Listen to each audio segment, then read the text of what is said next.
My dad ripped my resume in half and said, "No one wants a broke girl with a laptop." That's when I knew I wasn't their daughter anymore. They kicked me out the same night. No hugs, no tears, no second chances. Just silence. I stood there with my backpack, one cracked phone, and my old MacBook like I was some burden they were finally done carrying. My mom didn't even look up from her wine glass. "Ava, you chose dreams over reality. Now go live with that." If you've ever been underestimated, betrayed, or thrown out like you were nothing, this story is for you. Don't forget to like, share, and subscribe, because what happens next will blow your mind. I slept at a 24-hour diner for 3 nights, used their Wi-Fi to code, showered at the gym. My so-called stupid little app idea was all I had, a real-time smart budgeting tool I'd been building for 2 years in silence. Every night I worked on it. No one knew. No one cared. Not until I got that first email. A major investor from San Francisco wanted to talk. But even then, I told no one. Meanwhile, my parents flaunted my sister Maddie's new business, a cupcake store funded by my college savings. Yes, my money. "Maddie has real potential," my mom would say during family dinners. The same dinners I wasn't invited to anymore. I watched their Facebook lives quietly, them clapping for Maddie, calling her the future of the family. I bit my tongue. I worked harder. And when I silently got accepted into an exclusive tech accelerator program in Silicon Valley, I didn't tell a soul. Until one day, my dad showed up at my old apartment, sweating, nervous, desperate. "Ava, we need to talk," he said. He didn't know I was the founder of the fastest growing fintech app on the West Coast. He didn't know the headlines were about me. And what he asked me that day? It changed everything. I didn't say a word. I just stared at him as he stood there in my hallway, clutching his phone like a lifeline. The same man who once told me I was a liability to the family name was now fidgeting in front of me like a teenager who got caught stealing. He finally broke the silence. "We heard. You're doing something with an app," he said, voice trembling like he hated saying the words. "Your uncle mentioned there was a feature about you in Forbes. Is that true?" I raised an eyebrow. "You mean the app you told me would ruin my life? The one you kicked me out over?" He shifted uncomfortably. "Look, Ava, Maddie's business is in trouble. She took a bad loan. The rent's overdue and the supplier pulled out. We're trying to help her, but His voice cracked. "We're out of money." That's when it hit me. They weren't here because they missed me. They were here because I had something they needed now. "Why don't you sell your boat?" I asked calmly, even though my heart was thumping. "Or your country club membership?" Dad swallowed hard. "That's not the point." "No," I said coldly. "This is the point. I was disposable when I had nothing. But now that I'm the tech genius, I'm family again?" My phone buzzed behind me. Another VC offer, $2.5 million for a 12% stake. He glanced at my phone screen. "You're really doing this, huh?" "I've already done it," I replied. 3 months ago. That's when Mom walked in behind him. Hair perfect, sunglasses on her head, still acting like she was in control. "Ava, sweetheart," she said in that fake soft tone. "We just want the family back together. Your sister's young and made mistakes. You've always been the smart one. Maybe you can help her restructure her brand?" I laughed. For the first time in years, I laughed. "You didn't call me smart when you sold my scholarship to buy her cake oven." She blinked. "That's not fair." "Fair?" I snapped. "You called me delusional. You let Maddie throw my laptop in the pool and told me it was for my own good." The doorbell rang. I opened it to reveal a man in a suit. "Miss Ava Brooks? I'm here from Venture Rise Capital for your 4 p.m. due diligence meeting." Dad looked like he'd seen a ghost. "Wait, You're taking funding from VentureRise? He asked, stunned. Your uncle tried pitching to them for 5 years. I nodded. They came to me, not the other way around. Mom stepped forward, trying to smile. Maybe we can host a family dinner. Celebrate your success? I stared at her. You didn't invite me to Maddie's engagement dinner. Said I'd embarrass the family. She went quiet. I turned to the investor. Come in, please. Let's talk in the conference room. Dad's eyes widened. Conference room? I smirked. Yeah, I own the building. Their faces froze, but what I was about to reveal next would leave them completely crushed. They followed me with their eyes, but not their feet. My parents stood frozen in the hallway, stunned like statues as I led the investor inside. The place wasn't huge, but it was clean, modern, and most importantly, mine.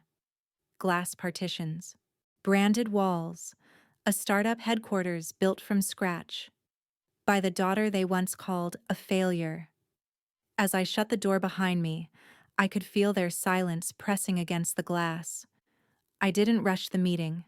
I sat with Mr. Adams from VentureRise, reviewed the term sheet, discussed the roadmap, and even showcased the upcoming AI integration, and all while my parents sat outside like forgotten guests, waiting for me to invite them in.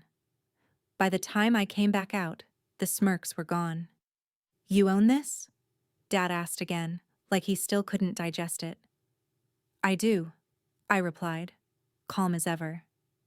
And next week, I'm flying to Austin to speak at the Founders Summit. Mom stepped in, trying again. Ava, honey, we didn't know it would turn out like this. We just didn't believe in me, I interrupted. You laughed when I skipped grad school. You told everyone at church I was finding myself while Maddie was found. You posted her bakery launch like it was the second coming, and me? I didn't even exist in your world anymore. They didn't deny it. They couldn't. Dad exhaled sharply. Look, I won't lie. We were wrong. I was wrong. But Maddie is your sister. She's drowning. That bakery is everything to her. I tilted my head. And? He blinked. We were hoping maybe you'd consider helping her? With a loan? Or a collaboration? That's when it hit me like lightning. This wasn't about fixing the past. This was about saving Maddie again. Just like always. You didn't come here to say sorry. You came to cash out on my work, I said, each word colder than the last. You disowned me when I was a liability. Now I'm an asset again. Mom spoke softer this time. It's not like that, sweetie. Oh no? I said, reaching into my drawer. I pulled out a faded letter, the eviction notice they sent to the landlord on my behalf when they forced me out. You literally signed me away. You gave up your legal responsibility as parents. Dad stared at the paper like it was covered in blood. And now, I continued, you want me to forget it all? Because Maddie can't run a bakery? There was a pause. A long, awkward, heavy pause. Then I said the words I had been waiting years to say. I bought her bakery yesterday. Their heads snapped up. What? Mom gasped. I nodded. It was listed under foreclosure. I've been tracking it for months. She defaulted on her last 3 payments. Her loan was under review for seizure, so I bought it. Cash Dad's mouth fell open. You bought it to help her? I smiled. The kind of smile that doesn't reach your eyes. No, I said. I bought it to close it. Mom stumbled back like I'd slapped her. You can't. She worked her whole life for that. And I worked mine in silence while you all cheered her on, I replied. She mocked my dream, ruined my equipment, stole my future. I owed her nothing, but I still offered her a job yesterday. They looked stunned. She refused, of course, I continued. Told me she'd rather die than work for me. Then I pulled out my phone. But now that I own the space, I'm turning it into a co-working hub. For underdog founders. Girls like me who were told they weren't enough. Dad's face went pale. Mom broke down, whispering, "She'll be ruined." I looked them both in the eyes. "She already was," I said. "You just refused to see it. But don't worry. I'll send her an application link. If she wants to work the front desk, I'm hiring." Their eyes filled with shame. But the next family gathering would make things even more dramatic, because Maddie was about to find out. The family brunch was supposed to be Maddie's big moment. A private gathering turned semi-public event at our Aunt Cheryl's estate. Everyone was invited. Everyone except me, of course. But they didn't know I had already been invited. Just not by them. Aunt Cheryl had messaged me privately after seeing the Tech Rise weekly cover. Ava Brooks, the billion-dollar brain behind Budget Buddy. She wrote, "If you're in town, stop by. I think some people owe you an apology." I showed up late, on purpose, wearing the same black blazer they used to mock as too serious. I parked my Tesla right in front of the house. No valet. The moment I walked into the garden, every head turned. Forks paused mid-air. Glasses stopped mid-sip. And Maddie's eyes narrowed like she'd seen a ghost. "What are you doing here?" she hissed, storming toward me in her pastel heels. I smiled calmly. "You should ask Aunt Cheryl. She invited me." Cheryl, holding her mimosa, stepped forward. "Actually, Maddie, I wanted Ava to be here. We've all heard bits and pieces, but I wanted to hear her story from her." Maddie scoffed. "Oh, please. She's just bitter because my business is doing better than ever." I tilted my head. "Your business?" "Yeah," she said loudly for everyone to hear. "My bakery's expanding. Downtown location coming soon." I pulled out my phone and tapped the screen. Behind her, on a massive outdoor TV used for slideshows, a new image popped up. "Bakery closed. New tech space coming soon." The logo underneath said, "Brooks Founders Hub." Everyone went silent. "What the hell is that?" Maddie snapped, eyes darting around. "I bought your bakery," I said simply. "It was foreclosed. Legally listed.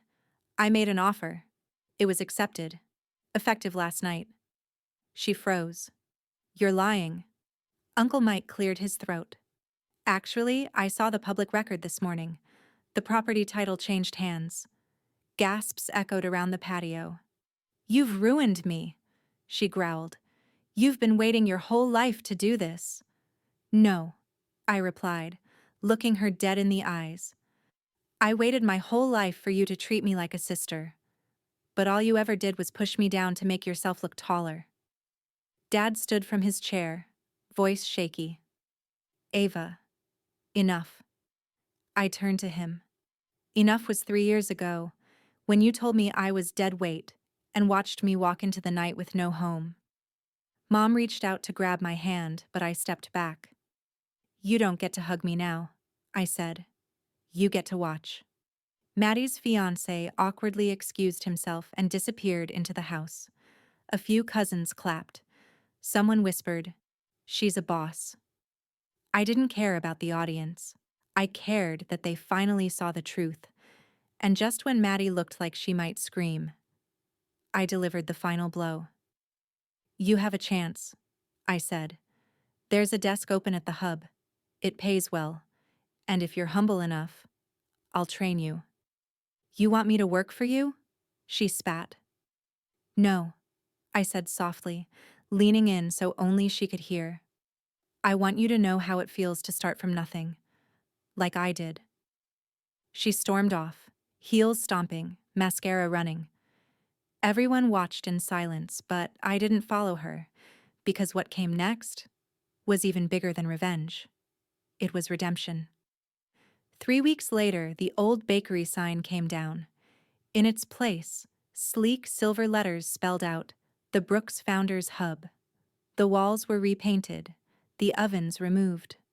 The scent of flour and frosting replaced by fresh coffee, soft keyboards, and bold dreams. People walked in with ideas scribbled on napkins. Girls who had been told, "You're not smart enough." Single moms with business plans. Dropouts with startup prototypes. And they all sat, together, at the tables I once dreamed of owning. I built it for them. For the underdogs. For every version of myself that got laughed out of a room. And on the opening day, as the sun poured through the glass walls, someone unexpected walked in. Maddie. She looked different. No lashes, no designer bag. Just a notebook in her hand and eyes filled with something I hadn't seen in years. Humility. "I saw the post," she said. "You're offering free mentorships for women-owned startups?" I nodded slowly. "That's right."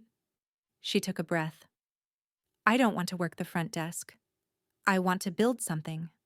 I've been studying nutrition tech, and I think I have an idea."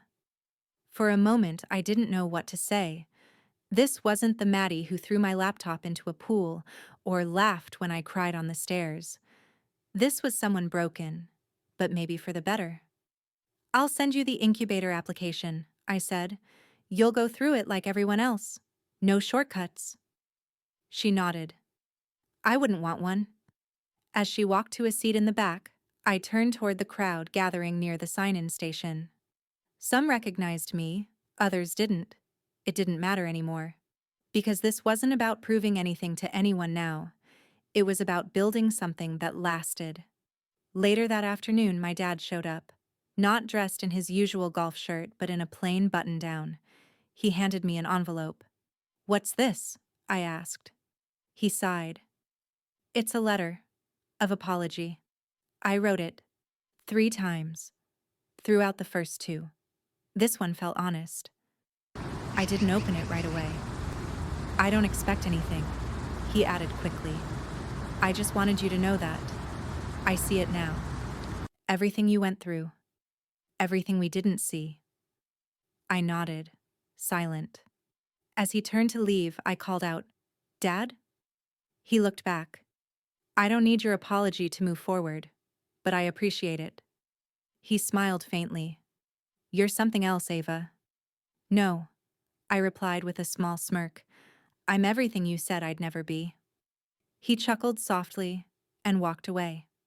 I stood at the window, watching him disappear into the street. Then I looked back at the space I created, buzzing with hope, energy, purpose.